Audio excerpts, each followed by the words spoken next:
Hi friends, welcome to Azhagiya Illam. இன்னைக்கு நம்ம சேப்பங்கிழங்கு ரோஸ்ட்டும் திப்பிலி வச்சு ஒரு ரசமும் பார்க்க போகிறோம்.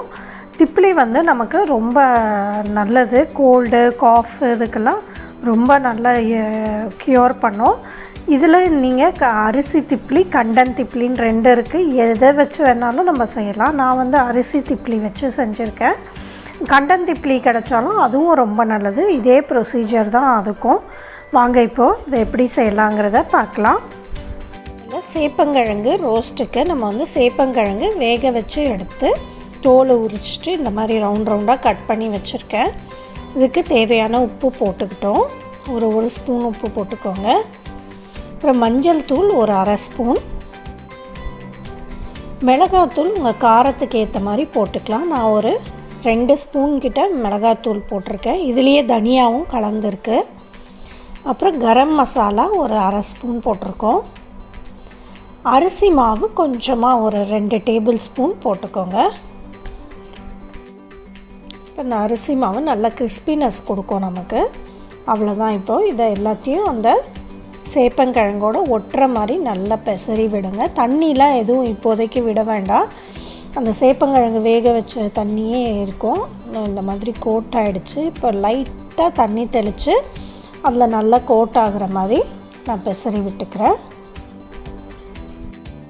இப்போ நமக்கு எல்லா சேப்பங்கிழங்குலையும் நல்லா அழகாக இப்போ கோட் ஆகிடுச்சு மசாலாலாம். கொஞ்ச நேரம் இதை அப்படியே விட்டுட்டு ஒரு 10 மினிட்ஸ் அது நல்லா மேரினேட் ஆகட்டும்.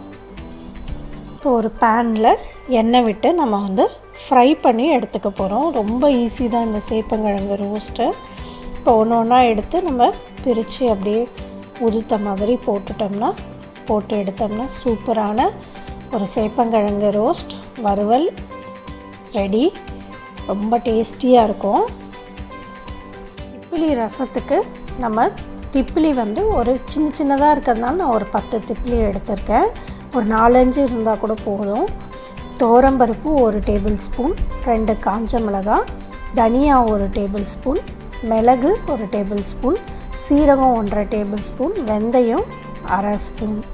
நம்ம இது எல்லாத்தையும் ட்ரை ரோஸ்ட் பண்ணிக்க போகிறோம். ஒரு பேன் வச்சு அதில் ஃபஸ்ட்டு நான் துவரம்பருப்பு போட்டுக்கிட்டேன்.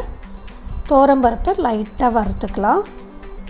அது ஃபுல்லாக வறுபடுறதுன்னு அவசியம் இல்லை. கொஞ்சம் லைட்டாக வறுபட்ட உடனே நம்ம தனியா இதில் சேர்த்துடலாம். எடுத்து வச்ச தனியாவை இதில் போட்டு வறுத்துக்க போகிறோம். அப்புறம் திப்பிலியும் இதில் சேர்த்தாச்சு. இது அரிசி திப்பிலி, கண்டன் திப்பிலியும் இதே மாதிரி செய்யலாம். அப்புறம் மிளகு சீரகம் எல்லாத்தையும் போட்டு நம்ம வறுத்துக்க போகிறோம்.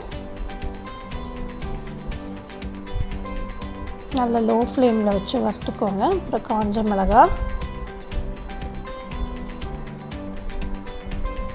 2 பல்லு பூண்டு இதில் சேர்த்துக்கிறேன். அவ்வளோதான். நல்லா வறுபட்டுடுச்சு நமக்கு. இப்போ ஒரு மிக்ஸி ஜாரில் நல்லா பொடி பண்ணி எடுத்துக்கலாம். நல்லா நம்ம பொடி பண்ணி எடுத்துக்கிட்டாச்சு. இப்போ ஒரு எலுமிச்சம்பழம் சைஸ் புளி நல்லா ஊற வச்சுக்கலாம். ஊற வச்சு அந்த தண்ணியை கரைச்சி எடுத்துக்கிட்டோம்.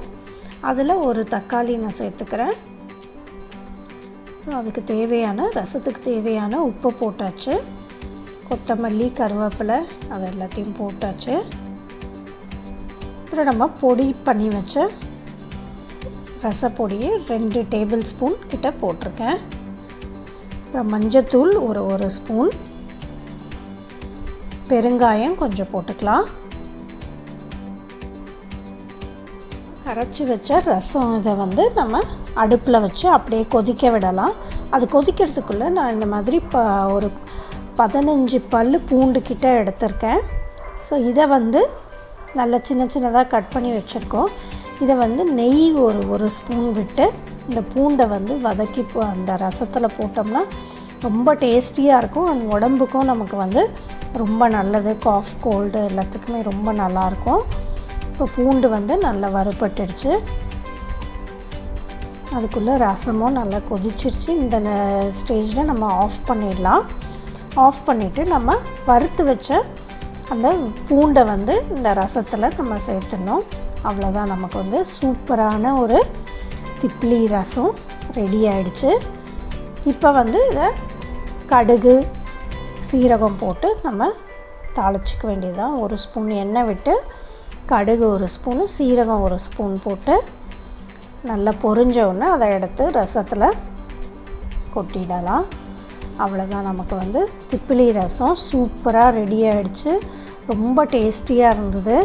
அண்ட் கோல்டு காஃப்க்கும் ரொம்ப நல்லது. திப்பிலி ரசம் வித் சேப்பங்கிழங்கு ரோஸ்ட் ரொம்ப டேஸ்டியான ஒரு டிஷ்ஷு. ட்ரை பண்ணி பாருங்கள். நன்றி.